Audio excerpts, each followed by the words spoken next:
Bienvenidos, esto es El Liceo. Hoy 24 del 1 del 2019 voy a hacer un análisis del autor Roland Barthes, filósofo francés que en su etapa más madura se centró en el área de la lingüística y la importancia del texto de una obra. La muerte del autor intenta explicar que un texto escrito no pertenece a su autor, sino a la cultura en general y al lector. Todo texto pertenece a citas infinitas de otros textos. Son ideas que provienen del pasado cultural histórico común. Es por ello que cuando hoy escribe un autor una novela o un cuento o cualquier género, el texto en general muere o está muerto de por sí, porque estas ideas que se plasman en el papel no le pertenecen a él, sino a la cultura en general. Tampoco hay un lector absoluto, ya que cada uno tendrá una interpretación de la novela. Por eso tiene que desaparecer el autor, de manera metafórica. El autor es una figura moderna, donde solo importa el prestigio personal, como resultado de la ideología capitalista. Otras posiciones se pusieron de acuerdo con estos pensadores, como los surrealistas, donde el lenguaje para ellos no es lo más importante, sino las interpretaciones de cada lector.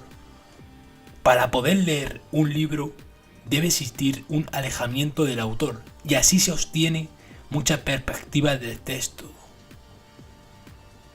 Nace con la crisis de la muerte del genio de la etapa romántica. El lector se centra más en él, rompiendo los automatismos clásicos. No importa el yo ni la subjetividad del autor, sino el lenguaje que actúa. Tras perder la autenticidad de lo nuevo, aparecen otras puertas de imitación artística y originalidad. Todo esto rompe el canon del legado occidental, como escribía Nietzsche en su crítica a Occidente desde los clásicos. La crisis del autor hace referencia al sujeto que dominaba el mundo. Este sujeto entra en crisis de muchas maneras. En el arte se ven reflejadas y nos dicen de manera implícita que es el momento de que aparezcan otras voces, mujeres, minorías étnicas. El poder único se redistribuye en muchos y el lector ahora es más variado, plural y social.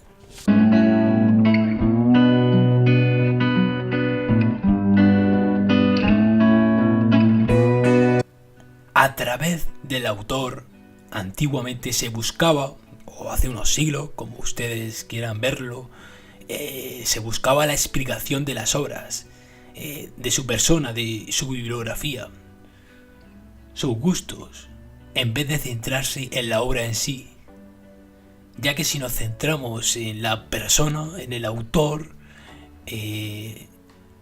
como el creador de la obra, no tendría sentido, porque la obra es un conjunto de citas históricas de muchos autores. De ahí la crítica. El nacimiento del lector se paga con la muerte del autor. La unidad del texto no está en su origen, sino en su destino. Su destino ya no es personal. El lector es un hombre sin historia, sin bibliografía, sin psicología, de lo que se había nutrido la crítica clásica.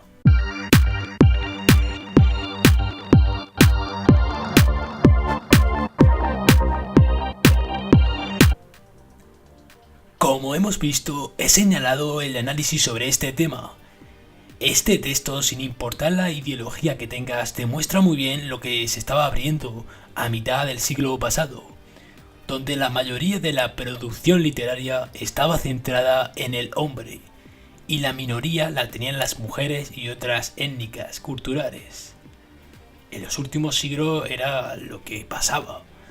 Barthes, como otros autores de la época, Foucault, Derribada, Michael Ball, se dan cuenta de que algo está cambiando, y ya con el movimiento del 68 de la emancipación de la mujer, donde la mujer empieza a defender su sexualidad, su educación, su trabajo y los temas como los tenían los hombres. El arte, la política, la filosofía abre otros temas capitales.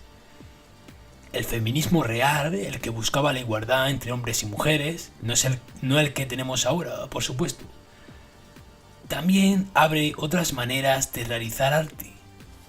Las performances, donde los artistas se involucran con sus obras, para que los espectadores que la visiten puedan formar parte de ellas e intervenir, creando una complicidad con la obra y sintiéndose partícipes del sufrimiento de sus protagonistas. De esta manera el arte actúa y se articula de forma más social. Como señala también Michael Ball, es importante la creación de espacios democráticos, y el arte, por ejemplo, contribuyó a eso, para que otros que no se les escuchaba pudieran ser escuchados por la sociedad. En los mismos estados se empiezan a desarrollar teorías más progresistas y liberales de la nueva era. La causa la desencadenó la industrialización y el capitalismo, que abrió nuevas áreas en la tecnología y la información. Ya saben el dicho, en un país más liberal es un país más democrático para todos.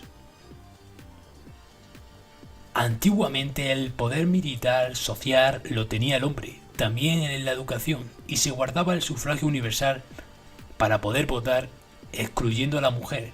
Esto se remonta ya a la etapa democrática de Atenas. Ya sabéis que la cultura occidental ha ido imitando a la Atenas clásica, desde los clásicos pasando por los siguientes autores. Por eso en el siglo pasado los autores de la sospecha, Freud, Nietzsche, intentan derrocar el sistema occidental. Desde mi punto de vista, la crítica, cualquiera que lo vea, es buena, sin importar la ideología, pero tampoco hay que ser absolutistas. Yo creo que también ha tenido cosas buenas la cultura clásica y su reproducción a través de estos siglos. Pero los cambios de la época y tras las guerras mundiales, las mujeres empiezan a ocupar puestos de hombres, empiezan a ir a las universidades y ganan terreno social y político. Hasta día de hoy que lo han conseguido y con creces. En sitios como en España hay más mujeres que hombres estudiando carreras. Pero esto es otro debate que hablaré otro día. Pues hasta aquí esta obra y su contribución interpretativa al mundo moderno.